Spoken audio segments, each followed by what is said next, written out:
friends. My name is Stephanie Romero, and I am the founder and executive director of Awaken Pittsburgh.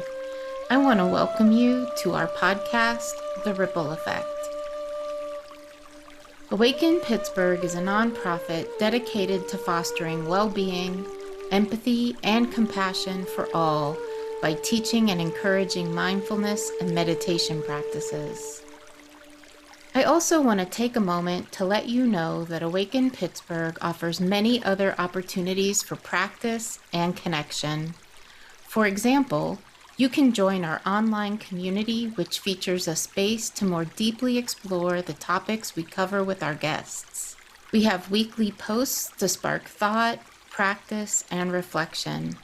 I hope you will come join us to explore, connect with others, and deepen your practice.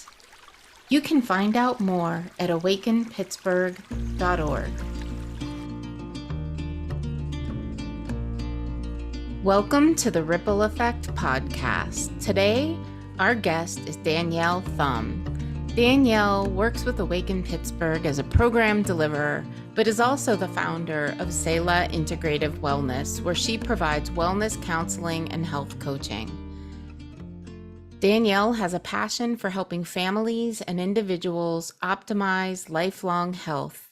Her background is in exercise physiology, and she has 10 years of experience working in pediatric and community healthcare. That work fuels and supports her passion, and she emphasizes a holistic behavior change, mindfulness, yoga, and trauma-sensitive practices to create accessible programming with transformational results. Her work integrates evidence-based health and wellness strategies with the honest intricacies of everyday life. Danielle, thank you so much for being with me today on our podcast, The Ripple Effect. You are one of my most favorite people in the world, and it's just exciting for us to be able to have this conversation and share it with others. Thanks, Stephanie. I'm so excited to be here. I feel the very same about you. I'm honored to know you and so glad to work with Awaken. Great.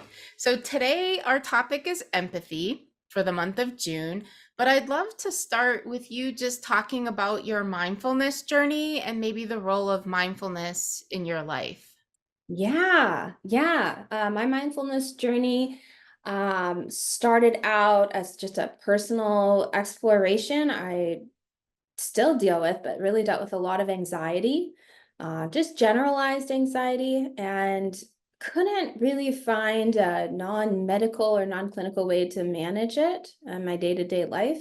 And I stumbled upon mindfulness-based stress reduction and took a course, and it really changed my world. I was able to experience mindfulness and meditation, and I got so excited about sharing it with other folks. So thankfully, I came into contact with your work and Awaken Pittsburgh, and have just been really humbled and honored to be a part of expanding my own personal practice day by day, interaction by interaction, but also to just help other people explore and come alongside other folks, teaching in my work with families and young children. So it's been a good journey.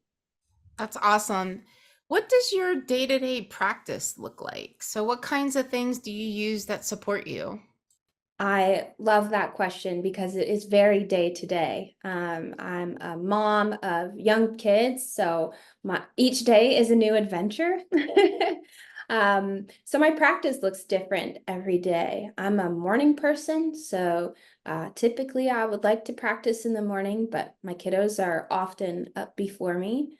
Um, so I take time in the morning upon first waking, whatever that looks like, even if I am awakened, to just be grateful. And for me personally, that often is prayer. And I just pause, and before I move, get out of bed, just like, thank you for this day. Thank you for the opportunities that I have today.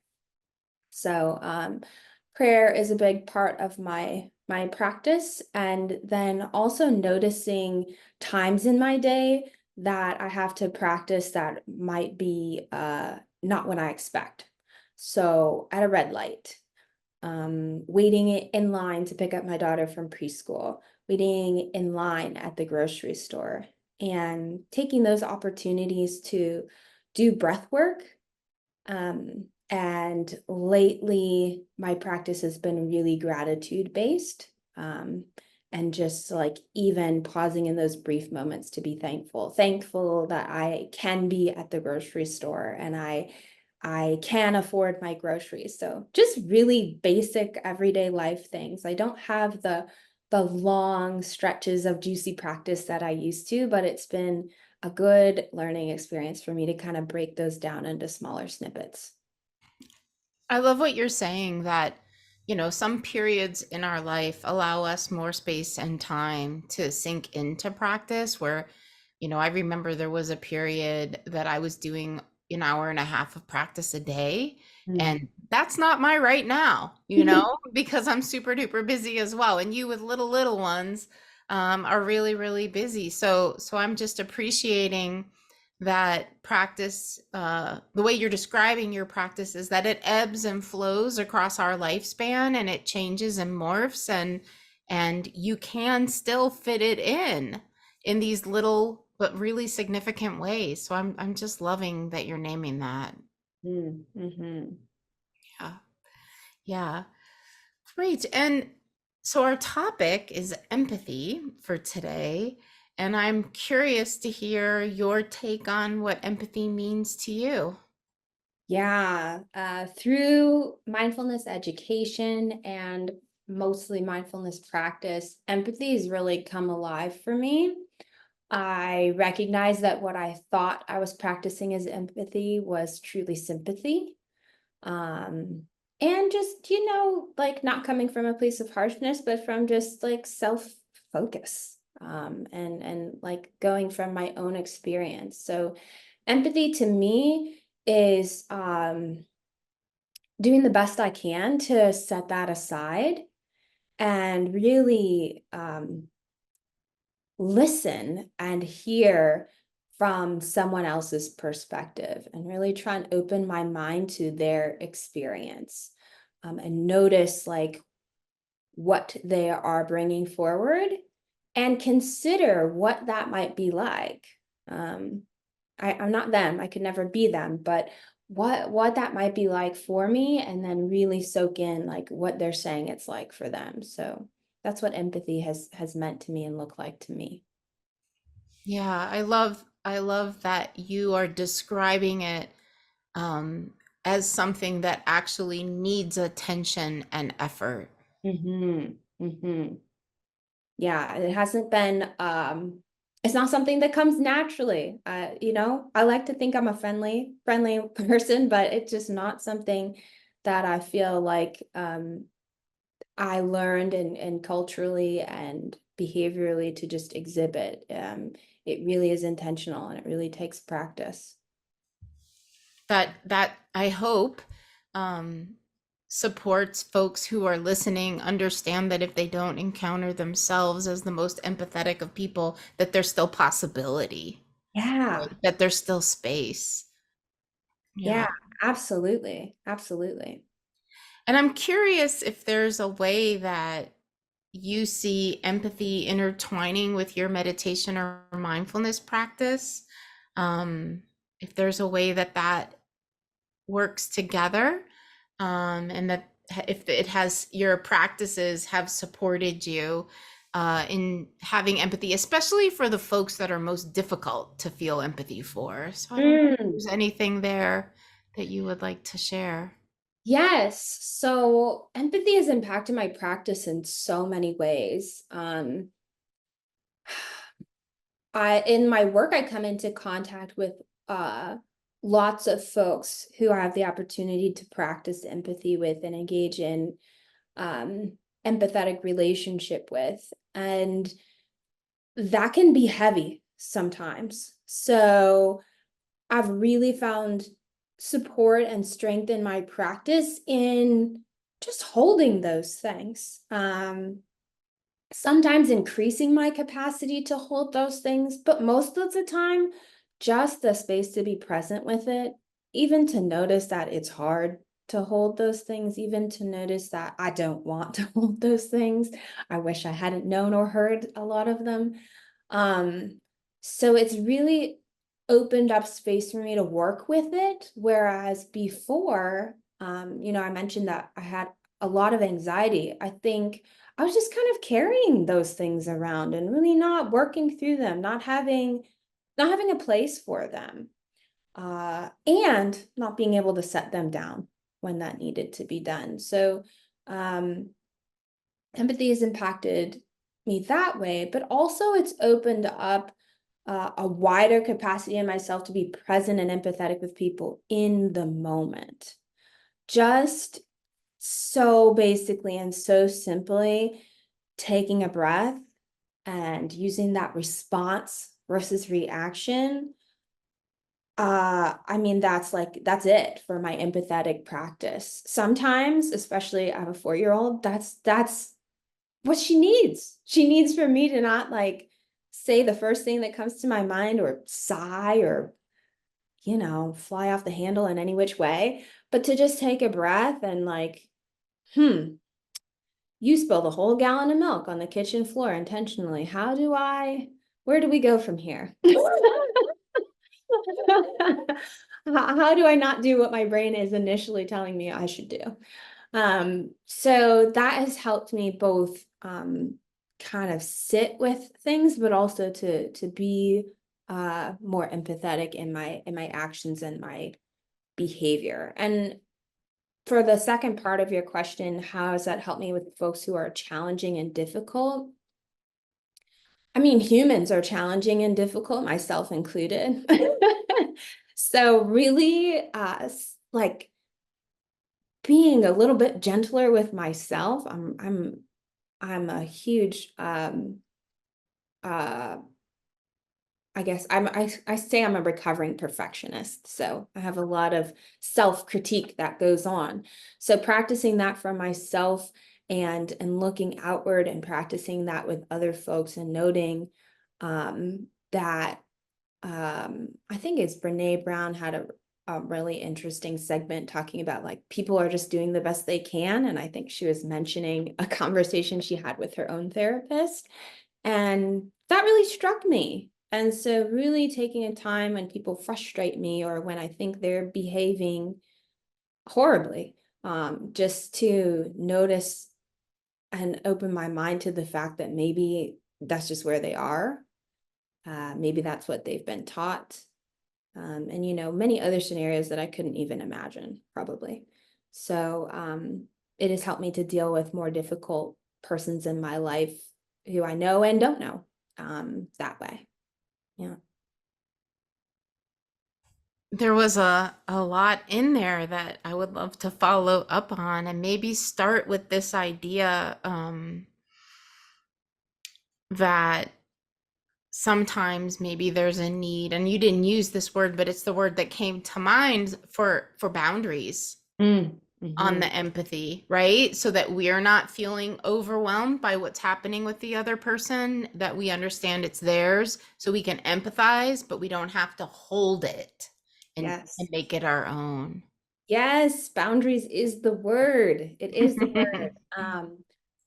Such a struggle daily. But yes, it is kind of setting up those lines and setting them up for personal protection, personal safety, but also setting them up. I mentioned like capacity. I feel like setting that boundary really increased my capacity to know that if someone shares something heavy with me in the morning, being able to intentionally practice, be present with it, and set it down gives me more capacity to be present with the next person that comes along. And yeah, being more boundaried in caregiving comes up to for me as a parent, but also just like I work as a helping professional, and just knowing like when I've had enough and knowing when I need space and I need a break, and being able to say that, and acknowledge it instead of like glossing over or feeling the need to just power through. Yeah, that's really beautiful. And I'm curious if there's any practice in particular or thing that you do, and it could just be, what you tell yourself, I'm not sure, that helps you set that down, Mm. that helps you, even if it's like transition between clients, or, what is the thing that helps you notice and then do something about it? Is there a thing? Yeah, yeah. I think there's probably several things. The first thing is I'm a really kinesthetic person, so tensing and releasing, that type of practice really has helped me with that. I found a really strong connection to holding those things in my mind, but also them holding them in my body, if that makes any sense, or holding tension from them in my body. And it's natural. It was my natural reaction, so I didn't notice. But practicing tensing and releasing specific muscle groups, working through, my whole body broadly, I notice and learn places that I hold tension, that I do it so naturally I would have never known before. Just as an example, when I began my mindfulness journey, I used to have a lot of headaches and I never understood why. And practicing tensing and releasing, I had a brilliant facilitator who's like, I think you're holding your breath. And I was like, oh my gosh, I am. And I started to notice not only was I doing that in my practice, I was doing it in my day. Something stressful would come up, and my immediate reaction is hold your breath. And so just using that practice of tensing and releasing allows me to like intentionally like clam up and work through that frustration, whatever it may be, that discord, and then relax and let it go. Um, Sometimes I'm in public and it may not be appropriate to do that, like mid conversation with somebody. So grounding, very simply, I rub my hands together as a grounding exercise for myself. So those are two things that I do on a daily basis, just the tensing and releasing, and just rubbing my hands together when I maybe don't have the opportunity to really sink into the tense and relax. Yeah, I love both of those practices so much. And also just kind of want to name that what you're describing for me feels like something is happening that's heavy or triggering or something, and you are bringing yourself back into your body Mm-hmm. in that moment so that you can ground, connect with the body and shift, right? Yes. That's what I'm hearing you say. And I think that's so beautiful because we really know body and mind are connected, right? And if we're not making it conscious, it's happening unconsciously. So your description of holding your breath, I clench my jaw, Mm. right?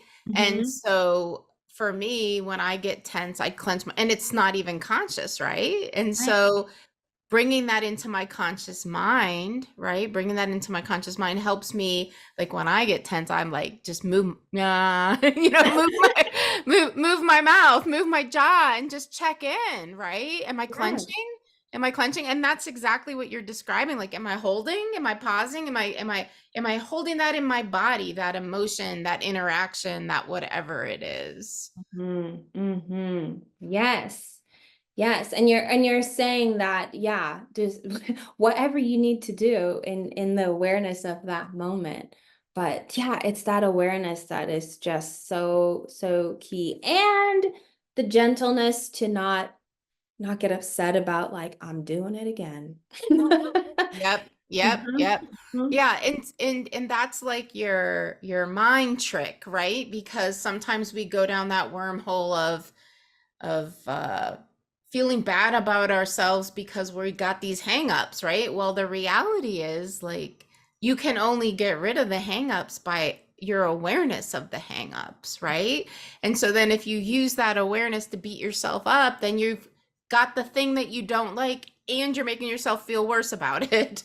It's like a Yeah. double whammy, right? So befriending the awareness of the things you don't want to look at in yourself and Mhm. celebrating that awareness is actually the key. Like, oh my gosh, now I have the opportunity to change it because I've noticed it.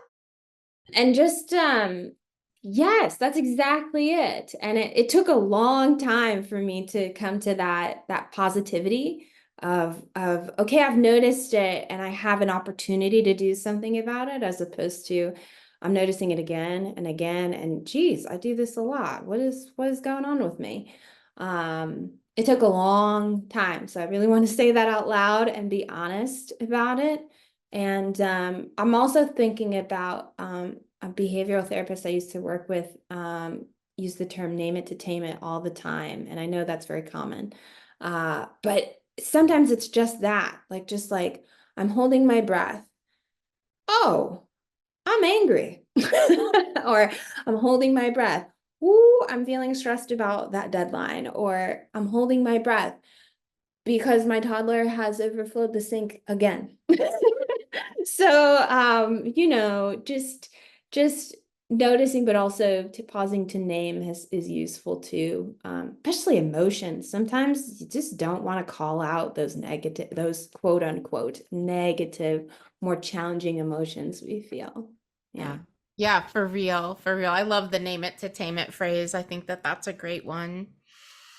The other thing that you have talked about, like the theme that I'm hearing is using that awareness to then choose a response Mm-hmm.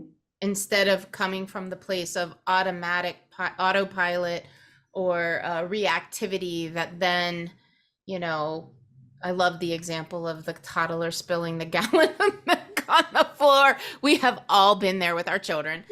Something like that. It may not have been the gallon of milk, but we've all been there with our kid where they looking at you doing the thing that they know they're not supposed to do with that little evil smile that toddlers can have. Testing those boundaries, right? Yes. But like thinking, having the space, right, in our minds and hearts and our reactivity to pause and say, who do I want to be in this moment? How do I want to show up? What's my highest aspiration? Right? And being able to act from that as opposed to, hitting your kid, Mhm. screaming, losing it, which we all do, right? It's happened to all of us. We've all Mhm. lost it at a moment in time or more than one. Uh, Mhm. but how, I don't know, like what helps you check in, be present, and react from your higher self? Oh yeah. So it's oh wow, that's a great question. So my faith practice is definitely part of that. And just when you're talking about ideals and the self that I want to be, my faith practice really impacts that a lot. Um, but really simply connecting that to the gratitude, connecting that to my awareness of my body, like finding those things that are naturally strong for me, like holding on to those anchors. And in the moment, when there's, you know, lake cow's milk in my kitchen floor, and my brain is screaming, it's going to take me forever to clean this up, and my house is going to smell like spoiled milk for weeks. And like, I would love to say that my brain then goes to like, who's the parent you want to be? But that's untrue. My brain more often than not goes to, oh, this is insanely frustrating. And just allowing myself to just say that and say, like, I am red hot mad. And then next, the gratitude practice is what really helps, because remembering I'm so grateful for my daughter, remembering that I prayed for her, remembering that uh she kind of knows what she's doing, but not really. Just like that beginning of like, okay, what, reframing. Okay. And her presence, looking at her face, and, on some deeper level, acknowledging what she might need, the parent that she might need me to be, as opposed to the parent that the dragon I really want to unleash in that moment. Like that's what really grounds me. And so, I've said it over and over again, but the gratitude is really powerful and has really changed things for me in my practice. And especially right now, it's really potent because, as I mentioned, that's sometimes the only thing I have time for realistically. Yeah. I love just saying out loud, like, mommy's mad right now, because kids need to know that they caused that. Like, that's real, right? What you do, your behaviors will impact the people around you. And that's building the empathy in the kids, I think, too, right? Mm-hmm. So I love that you're just like, sometimes I just need to say it out loud because I think that's helpful for kids to hear, Mm-hmm. I think that's really great. The other thing that I heard you say that I really loved was, what's the parent she might need right now? And that's the empathy. That's parenting with empathy. Like, what's going on with her? Mm-hmm. Why did she dump the gallon of milk on the floor? And, maybe it's because, I mean, I have no idea why she would do that, but like, most of the time it's attention seeking with little Mm-hmm. kids, right? Like, Yeah. I just spent an hour on a video call and she wanted to show me her little art project that she made, and I disregarded it because I had this other thing I had to get done, and she's letting me know that wasn't cool for her, or or whatever it was.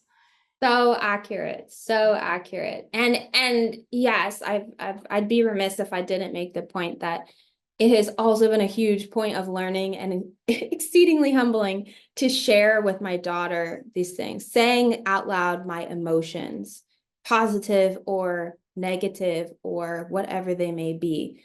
Uh, just sometimes the first thing that comes out of my mouth is, what made you think to do that? And she's 4, she can't answer. Sometimes, she's like, no, it seemed like a neat idea. But just like approaching that tense situation with curiosity, and sometimes she will say remarkable things back to me. Sometimes she lets loose the truth. Mommy, I wanted to talk to you. Bingo.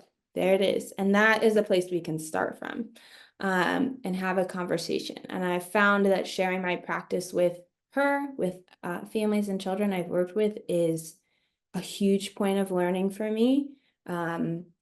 And again, that opportunity to practice empathy and be so grateful for the community that I'm in, for the family I have.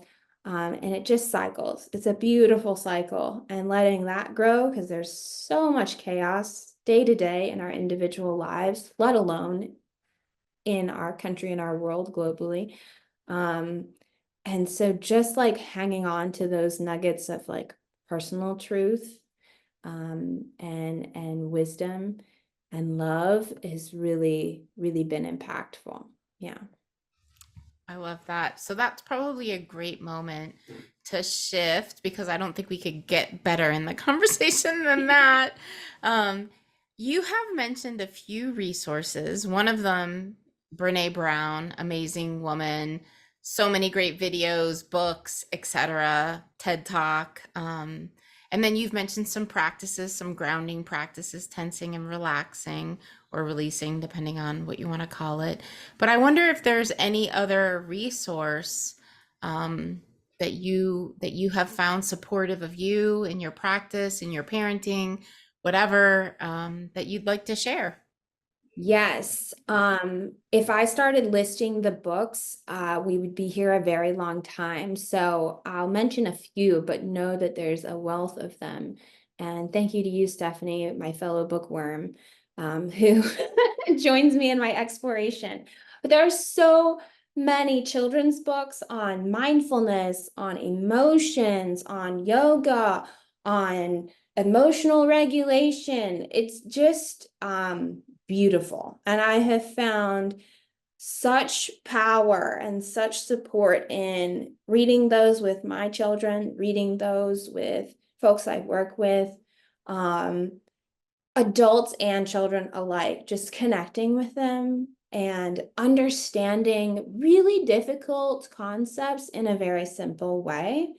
A few of my favorites are Breathing Makes It Better and Charlotte and the Quiet Place. That one is just, I read that every chance I get with folks because it's such a beautiful description of what mindfulness can be and look like. And it really rings true with the population I work in. There is a book called My First Yoga that I really love. It features a lot of different children of varied ethnicity and ability, and it has a really lovely yoga practice throughout it. Nice to do all together, but also great to open up. And my daughter likes to flip it open and just pop herself into a random posture. So we enjoy that one a lot. And then in our work with Awaken Pittsburgh, we use the Mindful Kids cards. And on the box, it says something like for ages 4 to 104, or something like that. And it's so true. Those activities, I use them in the population I work with, and it varies from newborns to grandparents, and all parties enjoy partaking in those activities and really learn from them and find grounding them in them, and a beautiful introduction to mindfulness. That's great. I love all of those, as you know. And yeah, and if you're listening and you're like, should I buy it? The answer is yes. They have not paid us for this. It's just honest review. Yeah, exactly. We love them. We love all of them. Is there anything else on your mind that I haven't asked you about that you would love to share about mindfulness, meditation, your practice, your wisdom in life, anything at all? I just want to thank you, Stephanie, for being one of my mentors, teachers, and friends. And I also just want to encourage all the listeners that it is a journey, and that truly the only power we have and control I feel like we have is over ourselves. And just the hope and the vision of what a beautiful, beautiful shift could happen if each of us was more empathetic and more mindful moment to moment, day to day. That really keeps me going. So thank you. Yeah, what a world we could have, right? If we all just put a little bit more intentionality around building out our empathy. Well, Danielle, always a pleasure to talk to you and get to know you more deeply and just hear about your life and your children and your family and all the beautiful things. So thanks for sharing that with our listeners and with me. Thank you so much, Stephanie. Thank you for everyone who's listening. Thank you for your time. I look forward to connecting in the future.